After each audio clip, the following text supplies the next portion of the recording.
Poverty Eradication Program, Ehsaas, to embed financial inclusion as an approach to address poverty.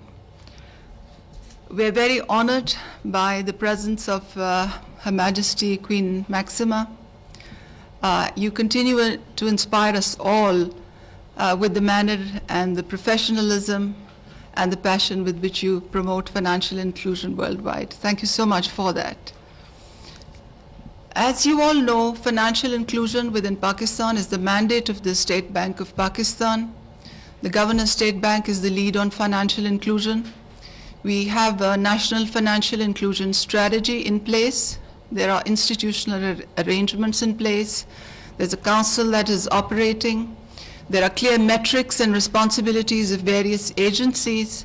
And of course, different agencies have been tasked on how to embed this into agenda.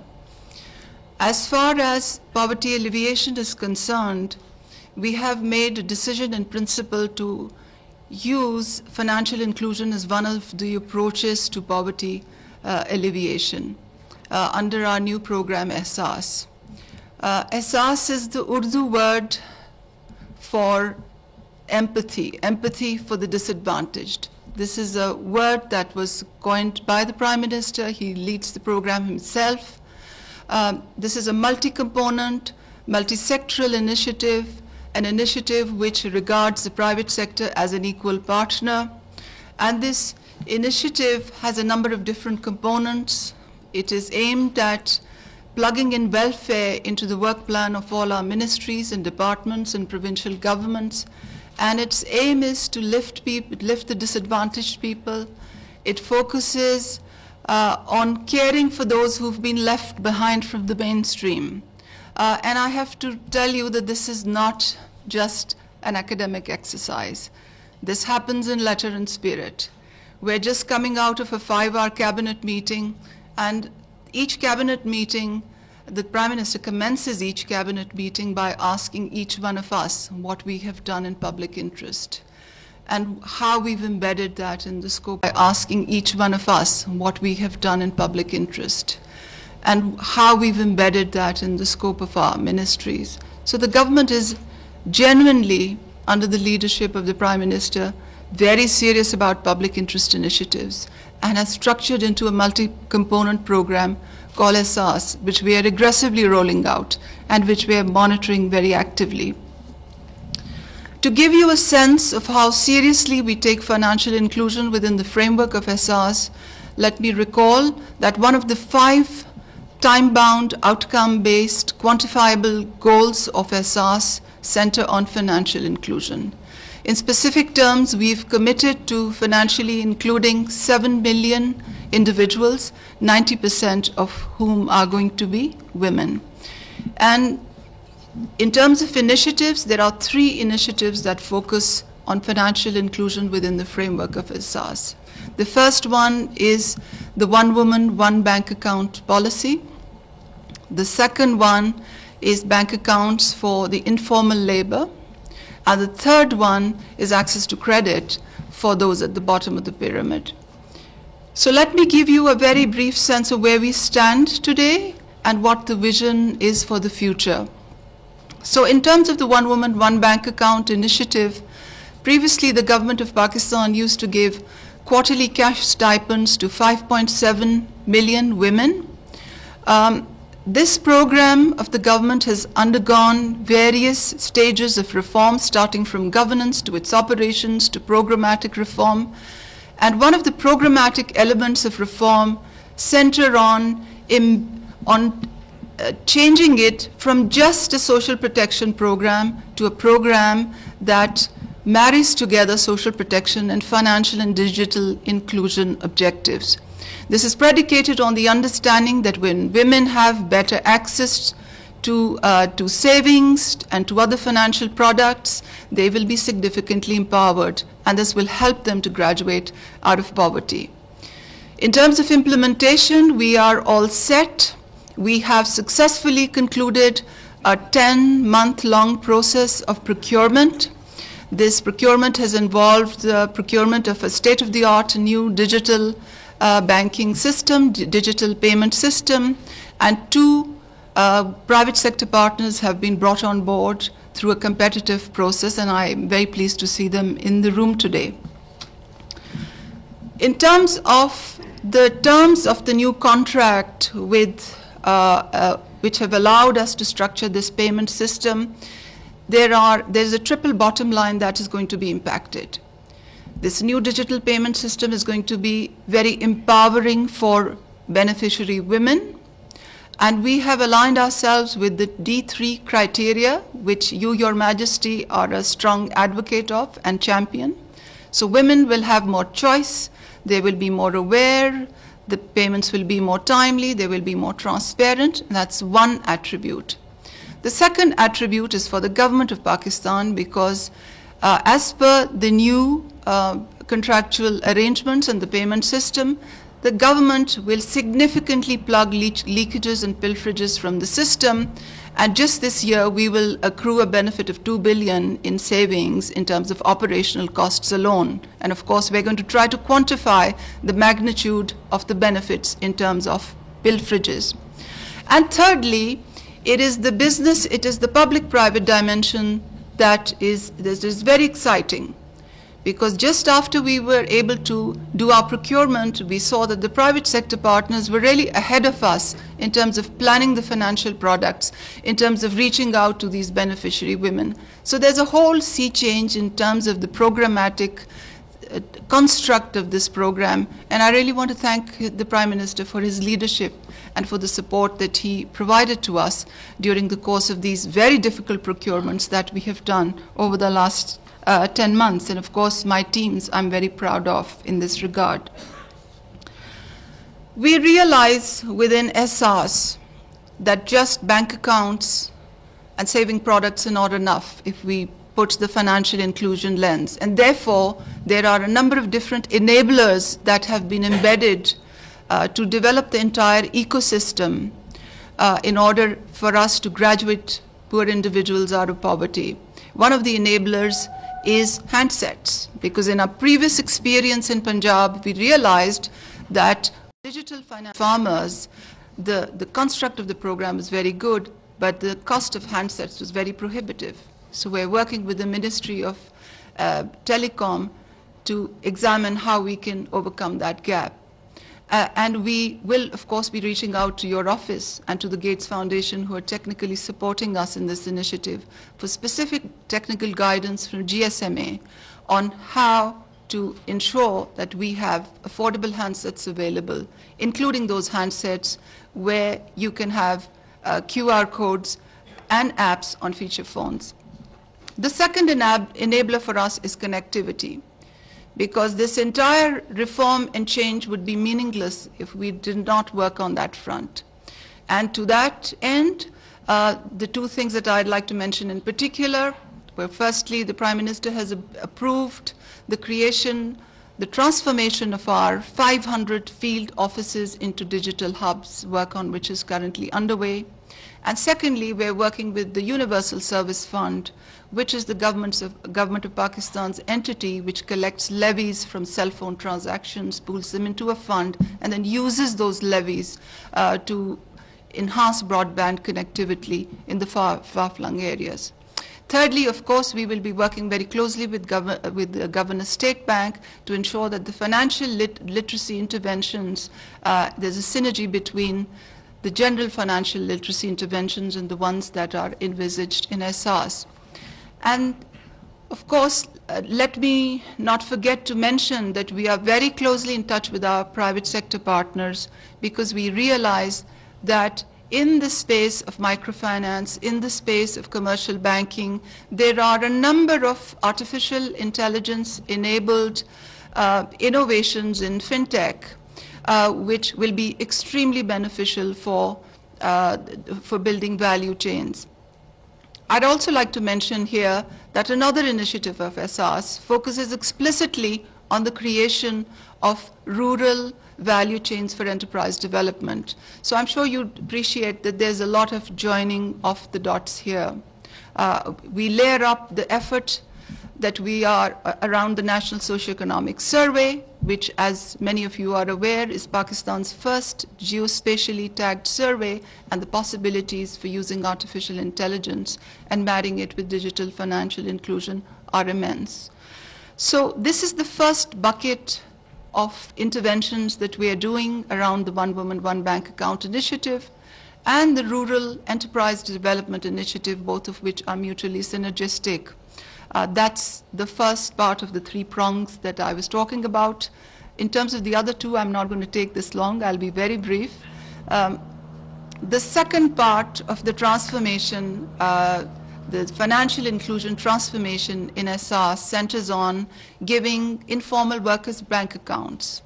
And this was an instruction to us from the Prime Minister. Just to bring to bear the scale, there are 27.3 million workers in Pakistan who work in the informal sector. There are women who work as domestic servants in homes. There are women who work in industrial establishments. There are rural women whose work is seen as an extension of their household responsibilities. And these 27.3 million workers are outside of any social security net. They don't have access to pensions. So our entry point is to give them bank accounts. And of course, there's legislation that has been enacted in 2 of our provinces on which we will build further. Our expert group, which convened 9 meetings over a period of 9 months, 3 months, gave us a series of different recommendations, but the one that is very pragmatic and immediately executable is the one that involves using bank accounts as an entry point. And we're working with commercial banks to develop the incentives for them to underwrite the costs of this campaign rather than the government spending public monies. The third one, very briefly in terms of financial inclusion in the Ehsaas framework, is the access to credit piece. On July the 5th, the Prime Minister launched the National Poverty Graduation Initiative, which had many access to credit components. As you know, we operate in an ecosystem of national socioeconomic registry centered ranking of socioeconomic status of our entire population. And based on those rankings, we have designed financial products for different segments of the population. For the poorest of the poor who are within safety nets, we allow 3 cycles of interest-free loans. We currently give, in partnership with 22 NGOs, 80,000 loans on a monthly basis, starting from way back in July. For a rung above that, a sister initiative called Kamyab Jawan has a program of collaboration with commercial banks where the government underwrites part of the interest, and then of course graduating to microfinance where the entire spectrum becomes very sustainable for beneficiaries to graduate. So I just wanted to end by saying that the government of Prime Minister Imran Khan is very keen to leverage financial inclusion as an instrument for poverty eradication. We realize that this will give women the empowerment that is their due, which is what they deserve, to take their families out of poverty. And I don't mean to alienate all the men in the room, but we know from evidence that whenever a woman has the purse strings in the house, the social outcomes tend to be much better. The children tend to be better educated, their health tends to be better. They, statistically, we know that they're less stunted. We know that they have better nutrition outcomes. So for all these reasons, we think that financial inclusion is a very important tool for poverty eradication. We have had a very good meeting with Her Majesty and her team this morning. What we require is, of course, a lot of technical input at this level and at great speed. We are going to continue to talk to them to ensure that we maximize on sharing of experiences internationally, because what's happening in Pakistan on various different fronts simultaneously requires a lot of informing from international experiences.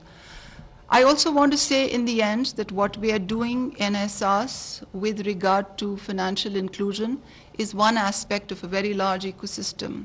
Of course, the Ministry of Finance and our central bank are the custodians of the policy. They are the regulators, and they are the ones who have to turn around a number of different projects to which they're fully committed, including the digital payment system of the government, the entire ecosystem of the government. We in Ehsaas, with our 7 million beneficiaries, stand ready to plug into that system. We are the largest player, and we feel that with all the threads that we are working on, we will be able to give it a lot of impetus.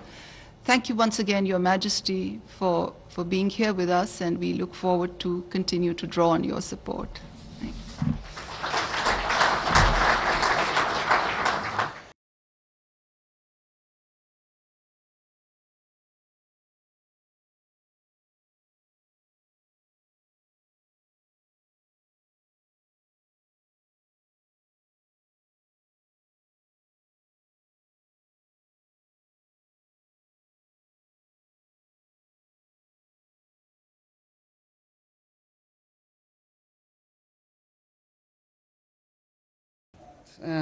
My last visit is in 2016, but I also had the pleasure of meeting Madam Minister in New York, as well as some other members of the cabinet in different places. So after Dr. Nishtar's address, I think I have very little to add, I have to say.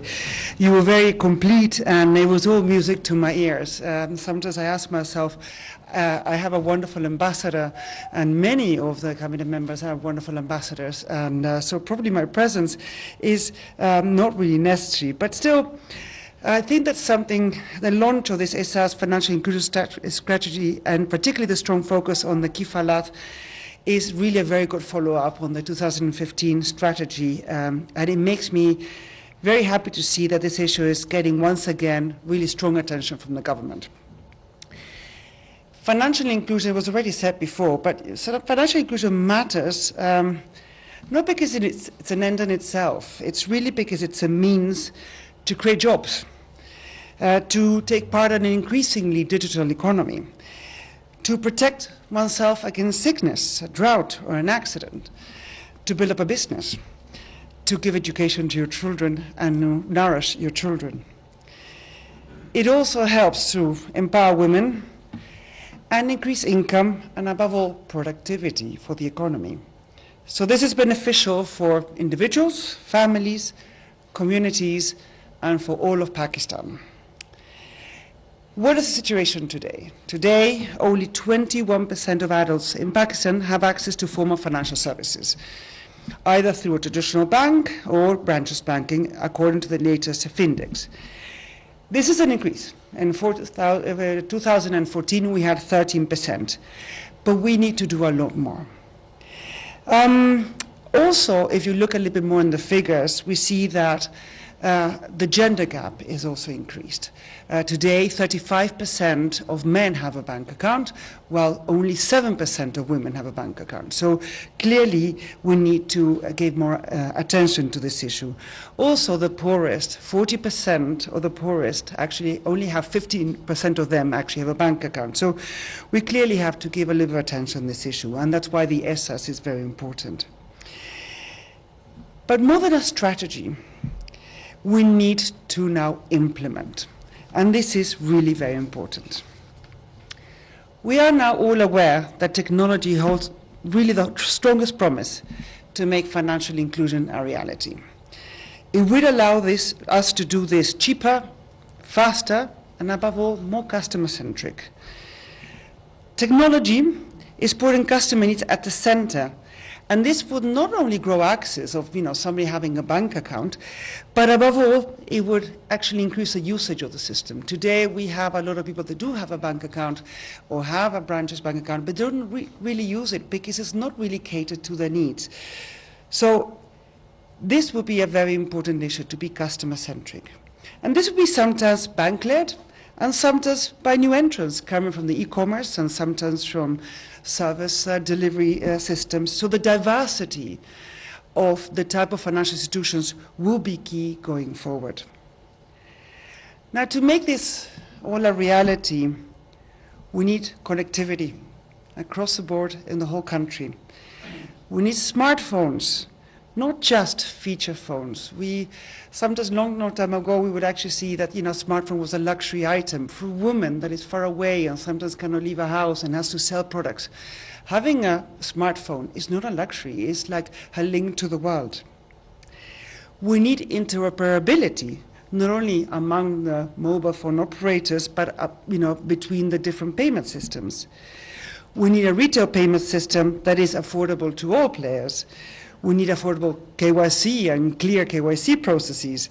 And of course, we need good regulation for financial technology, so giving these new innovations the possibility to enter the market and actually give us fantastic products that we can actually build upon.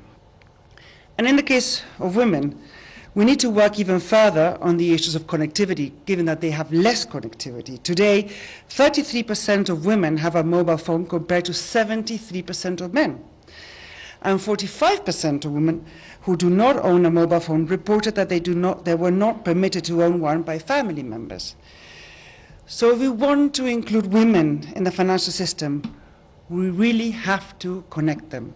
So for women, it's not only financial inclusion, it's also digital inclusion. Having said all of this, today we can celebrate. I am delighted to join the launch of the Ehsaas Financial Inclusion Strategy.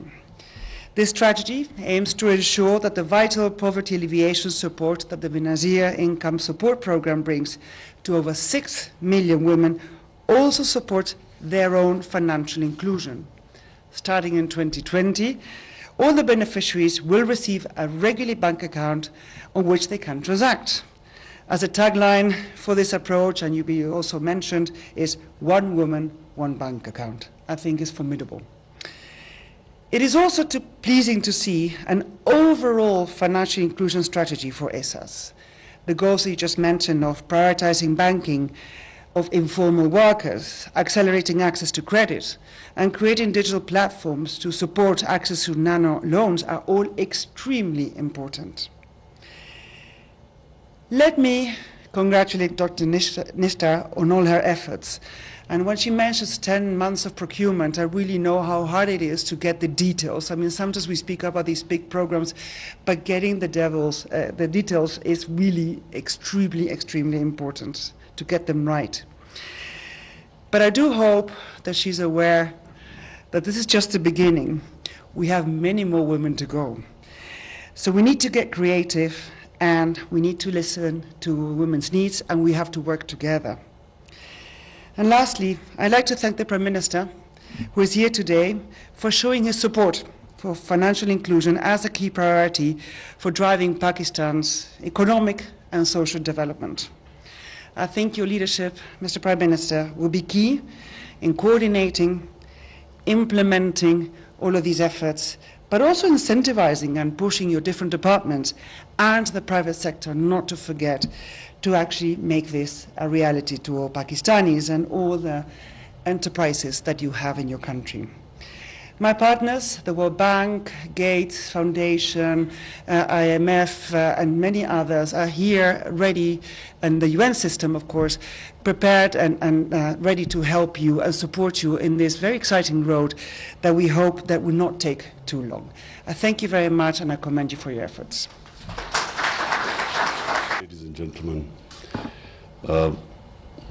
fortunately, Sania gave such a comprehensive briefing that I do not really have to say much, except to thank you for coming here and really taking so much interest, with so much passion for something which we Pakistanis, it's our duty to take people out of poverty. And so I was listening to you just before we came here, and I was really impressed that someone could care so much for human beings not in their country, in some other country. And I find that that's really what differentiates human beings, the compassion. I was a social worker before I became a politician. So my motivation for coming into politics was social work. I felt that there was, if I just stuck to social work, there was so much to do that no amount of social work could make a difference.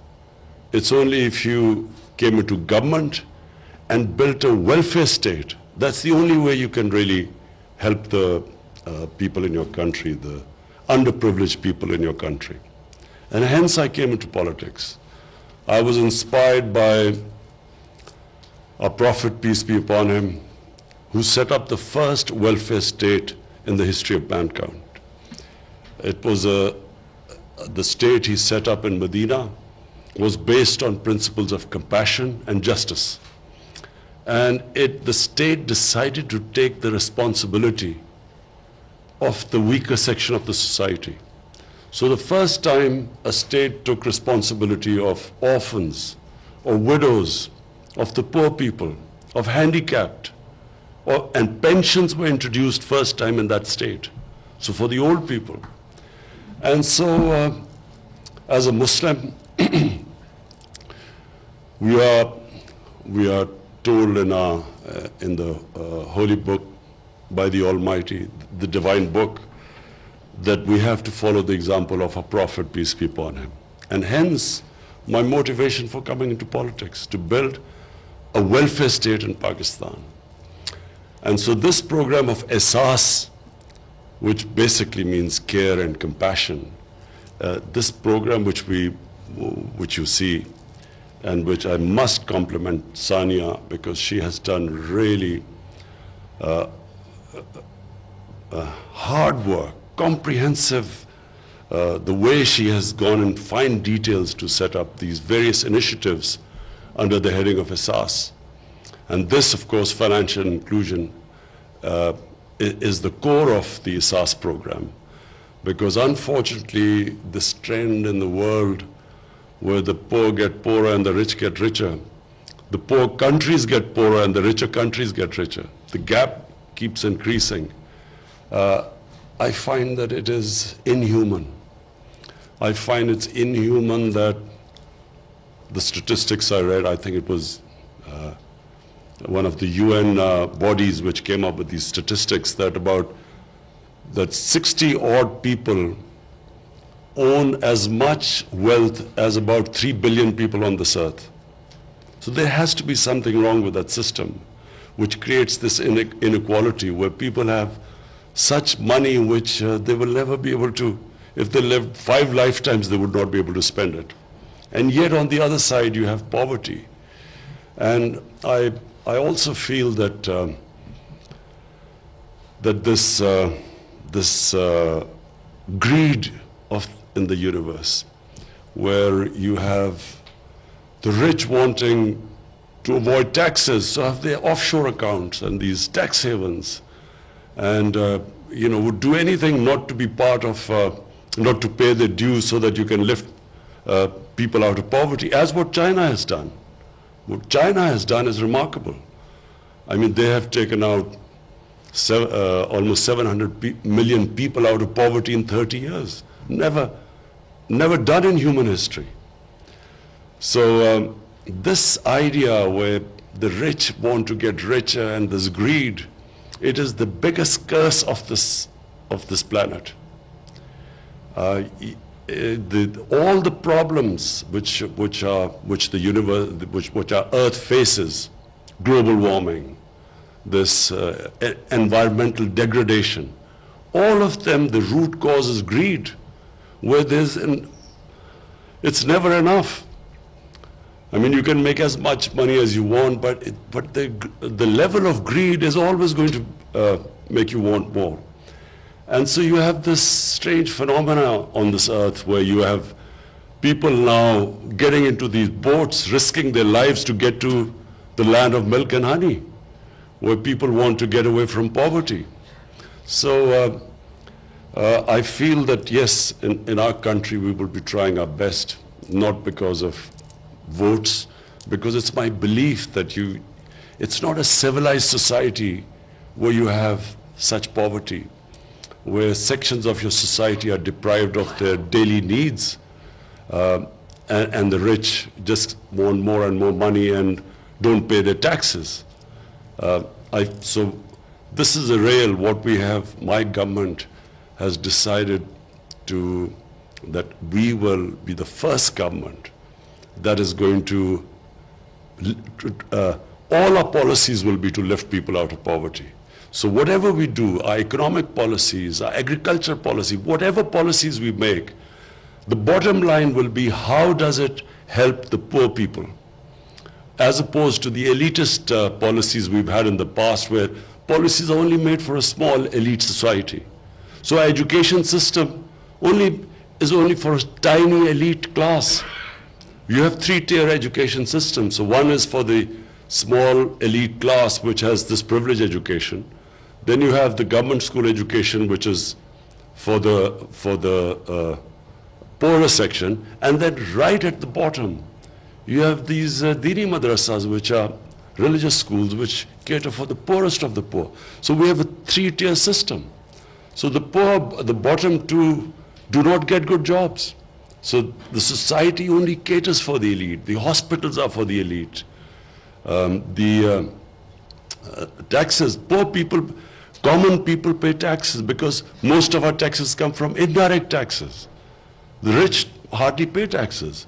So the whole mindset has to change, where the whole society as a whole decides that we cannot allow this unfair, unjust system to continue. And this Ehsaas program is a beginning. We hope that as it starts kicking in, Sania has made great efforts to make sure that there's credibility, that there's integrity in the system, that we do not allow the system to be misused as most of our programs are misused. So we've taken great care. People are, because of our economic situation, for our restructuring the economy, getting out of an economic crisis, people are suffering. But we decided that we're not going to throw away money unless and until we have a credible system of distribution. The most vulnerable section are women from the poor background. And we cannot, as a society, cannot move forward if it does not educate and look after its women. So our top priority is to lift our women out of poverty. And we have a big range of measures which we hope that we will be able to take them out of poverty. So finally, Your Majesty, thank you for coming. We welcome you here.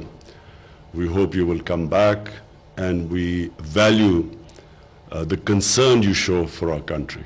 Thank you.